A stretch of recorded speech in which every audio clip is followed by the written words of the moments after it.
in your studios virtually.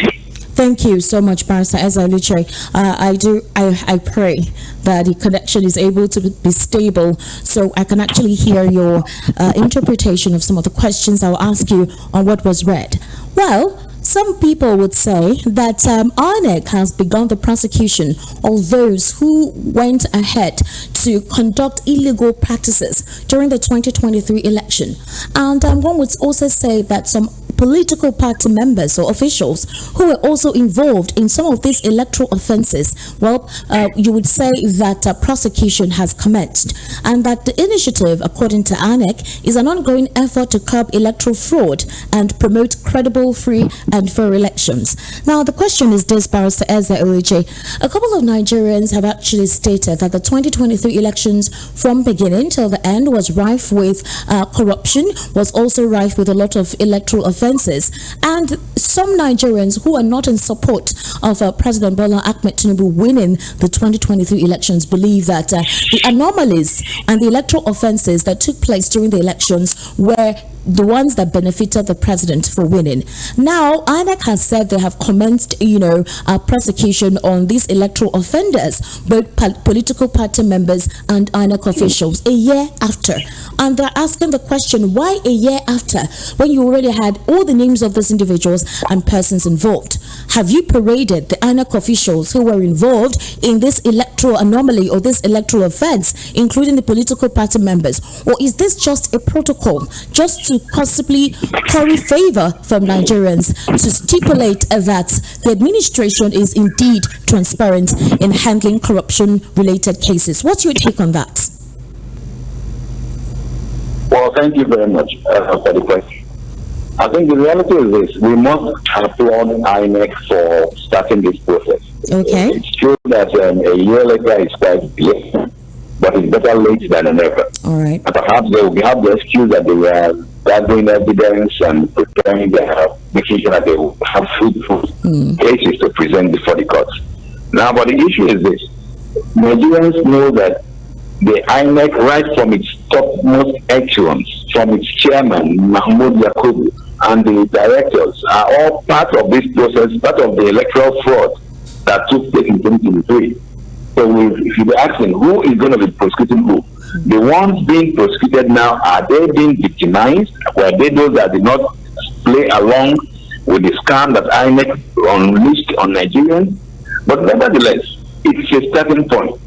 The fact that INEC has begun to prosecute the so-called erring staff and some politicians who were part of the scam that took place is to give us hope that sooner or later, even those at the so-called top echelon of INEC who we feel we are part of justice, because it only takes some day to start this process. And yes, they have started now. Perhaps under the Tinubu government, it will not be possible to prosecute Mahmoud Yakubu, but the fact remains that crimes were committed.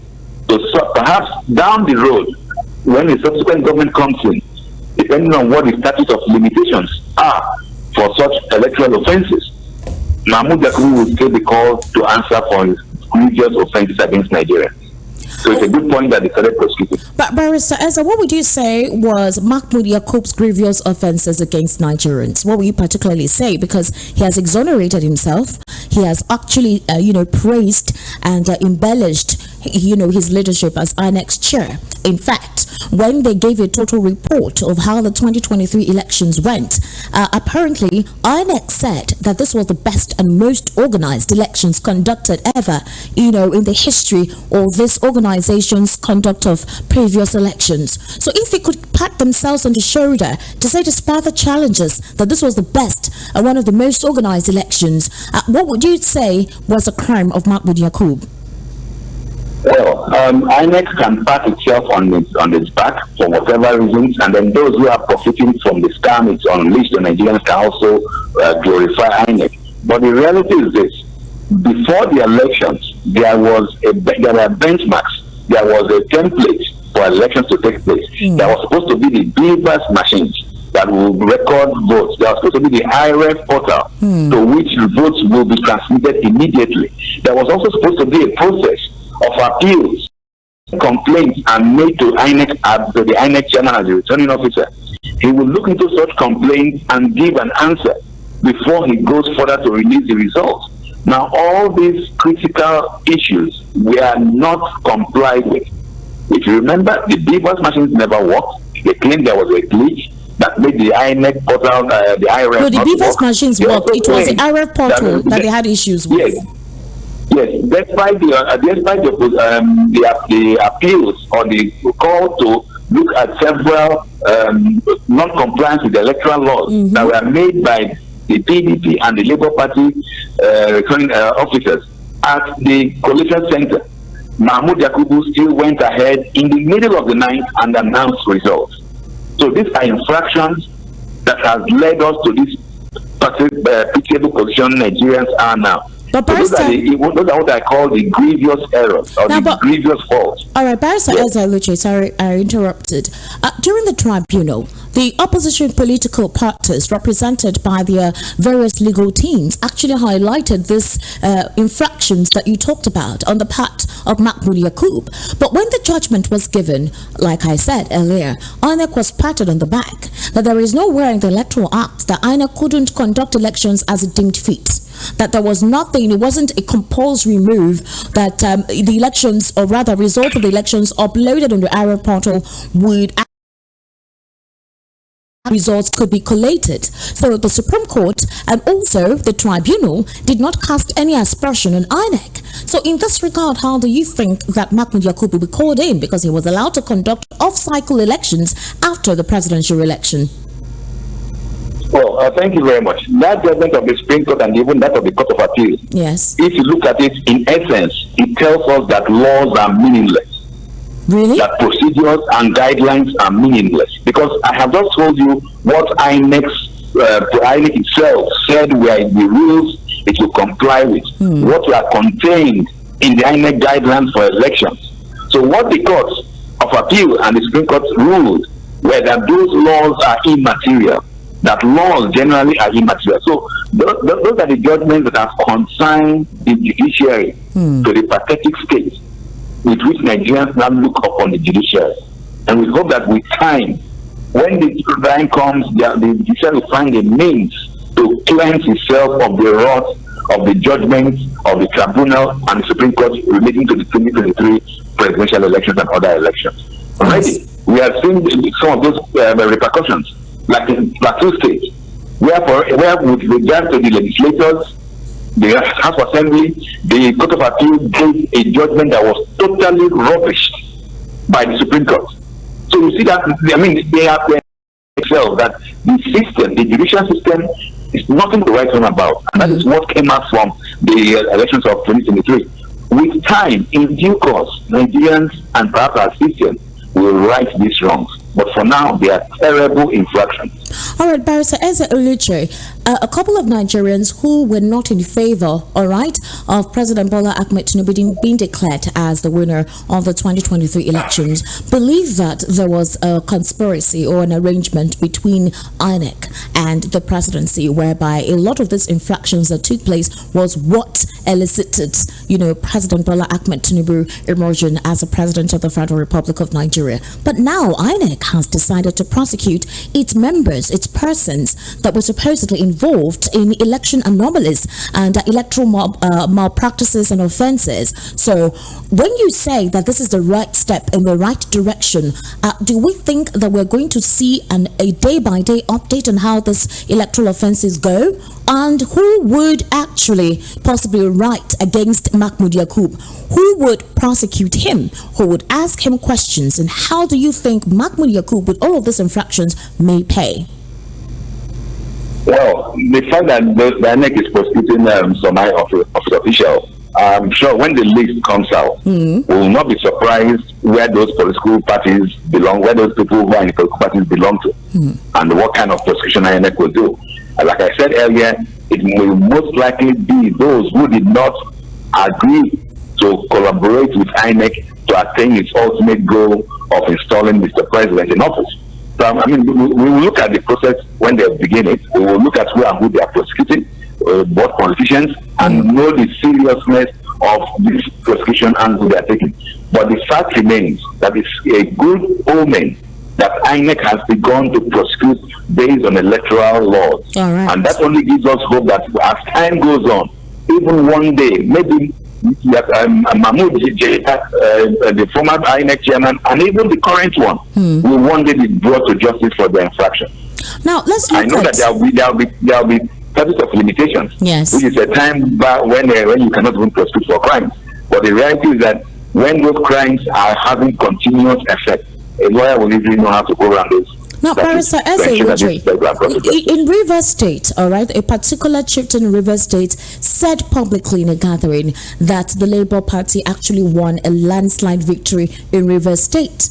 But the outcome, however, wasn't Labour Party, but another political party. So, the governor of Rivers State at the time was Nyesom Wike. Would anybody try him? Would anybody write for him to be prosecuted as to how maybe the elections were conducted in Rivers State? Who would question INEC in Rivers State for most of these utterances? We've seen some political elites categorically state on what transpired in Rivers State during the 2023 elections.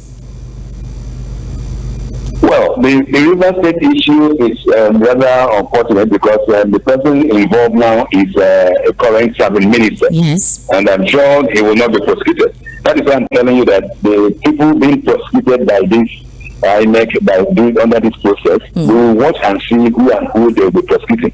Okay. But we Nigerians know where these electoral infractions took place. It was clear in Lagos, it was clear in Plateau, it was clear in Rivers, and we know the beneficiaries of this infraction. It was the ruling APC. Will I not have the guts to prosecute those who cause these infractions in these areas? If they don't, then we still appreciate that they have started the process. We will follow it up and understand exactly who and who they are prosecuting. Okay. But I'm sure as time goes on, Nigerians will see whether it was just a kangaroo process or whether it's a genuine process. But with the same INEC chairman Mahmoud Yakubu, who will be signing off on who and who gets prosecuted, I'm sure it's going to be a jaundice trial. Okay, well, let's hope that's not during this trial. Let's hope that indeed we will see an objective method to how this prosecution will take place. Nigerians deserve the truth and justice needs to prevail. Barrister Eze Oluche, a former vice chairman of the All Progressives Congress Northwest, Salihu Lukman, has accused President Bola Ahmed Tinubu of managing Nigeria's affairs like a military dictator. In fact, he made that statement on Saturday, and I want to quote him. He says, "What Nigerians are having today wasn't what was promised at all. The most disturbing reality is that the current economic hardship was produced during the first term of President Bola Tinubu with no end in sight." That does it mean that the president is not interested in a second term? Because if he is not interested in a second term, maybe he may not be bothered with most of his criticisms on his administration. Or, according to him, if he is interested in a second term, why is he managing affairs of government like a military dictator, shutting down the structures of the party and talking down to citizens like a philosopher king who has no absolute knowledge of what would produce possible happiness for Nigerians? So, Barrister Eze Oluche, what would you say to Salihu Lukman's statement as to the president acting like a military dictator? Is the president acting like a military dictator? Well, the reality is this. When somebody gets into office under the pretense of democratic elections, and the people know that there was really no democratic elections, it becomes an imposition. And whoever climbs into office through that means can actually do whatever he wants. Okay. So that is what is going on in Nigeria. Mr. Bola Tinubu knows he did not get into office by the will of the people or by the votes of the people, despite whatever the Supreme Court has ruled. So the reality is this. He can act like a dictator because that is what he is. I mean, he doesn't owe you or me or the electorate any he doesn't owe them. Hello? He doesn't owe them any, yes, he does not owe them anything. And that is what is going on. So he's acting as though he is a dictator. And regarding the next election, he knows that the same way he won this election, and Nigeria did not react to stop the nonsense, he can still get away with it in 2027 if he is alive till then. Because when we say 2027, we keep on saying it is tomorrow. Even if it is tomorrow, I'm not even sure I'll be alive till then. But But the Nigerian politician acts as though 2027 is a sure he'll there. So let him continue doing what he's doing. But we hope that Nigerians will be more effective, will be more able to withstand atrocities and stop electoral fraud physically. So that is what is required. That's what other people do in other countries. All right, so as I want to point out something you just said. You said he knows he did not win the elections despite what the Supreme Court said. You do know that he had genuine supporters, and it means that their votes counted. So you can't just generalize that the president knows that he did not win the elections. The president is certain. He was certain he won by the majority of votes of Nigerians who voted for him.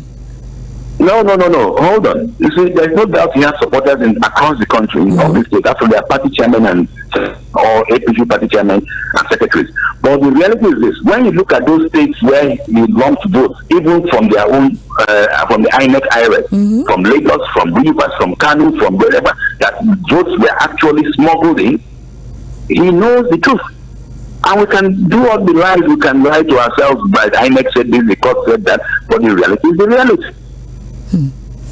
Barrister Ezeluche, thank you so much for your time and sharing your thoughts and perceptions to some of the questions thrown at you on the World News at 6. I sincerely do appreciate it. Thank you very much. Have a wonderful day. Thank you so much. And then, of course, on Stars Outside the Shores of Nigeria, in a unanimous decision today, the U.S. Supreme Court removed a significant obstacle to former President Donald Trump